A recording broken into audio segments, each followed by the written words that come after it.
Les pires dangers qui menacent l'astrologie actuelle, c'est l'anachronisme.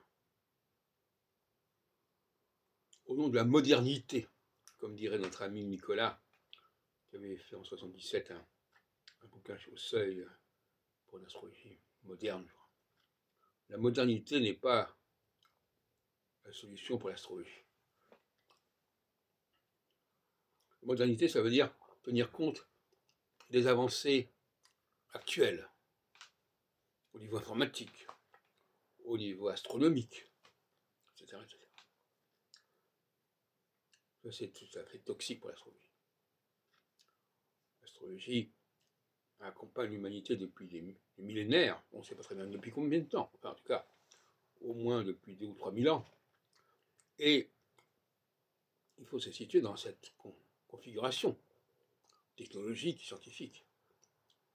Surtout que l'astrologie s'adresse à la société, à l'humanité.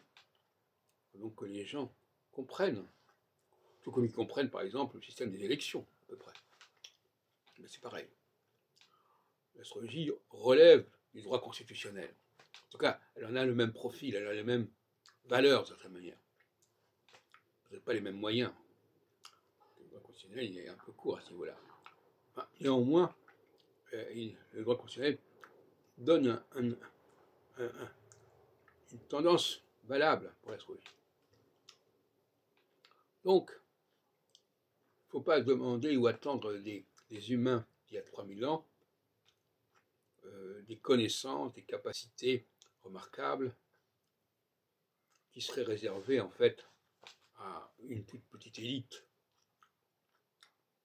C'est pour ça que l'astrologie nationale a cet avantage considérable d'être extrêmement accessible au commun des mortels.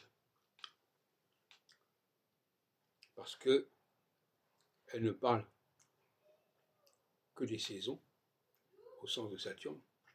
Saturne a une saison, 4 saisons de 7 ans. Chaque saison de 7 ans se divise en 2 sous-saisons qui sont en contradiction l'une avec l'autre. La moitié d'une saison va dans un certain sens, et la moitié de l'autre saison va dans l'autre sens. Toute l'astrologie est là, pour moi. Et il n'y a pas de conjonction entre planètes. C'est une invention, ça. Il y a une conjonction entre la planète et les axes équinoxiaux et solsticiaux qui déterminent les saisons. Alors, vous me direz, on ne les voit pas, les axes, on ne les voit pas dans le ciel. Effectivement, j'ai déjà dit à plusieurs reprises, il y avait une tradition qui voulait que l'on désignât des étoiles fixes correspondant à ces axes. Ça, c'est évidemment le travail des spécialistes, des astronomes, des cosmologues.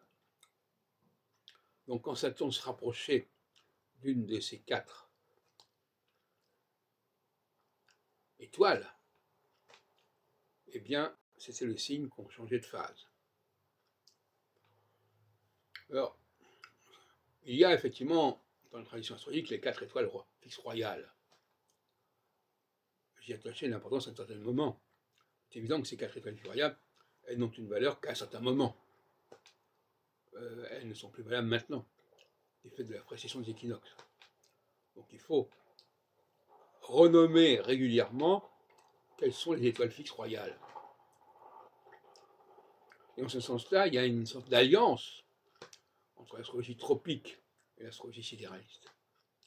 L'astrologie tropique s'intéresse aux saisons, l'astrologie sidéraliste doit déterminer quelles sont les étoiles fixes qui correspondent à ces changements de saison, au sens saturnien.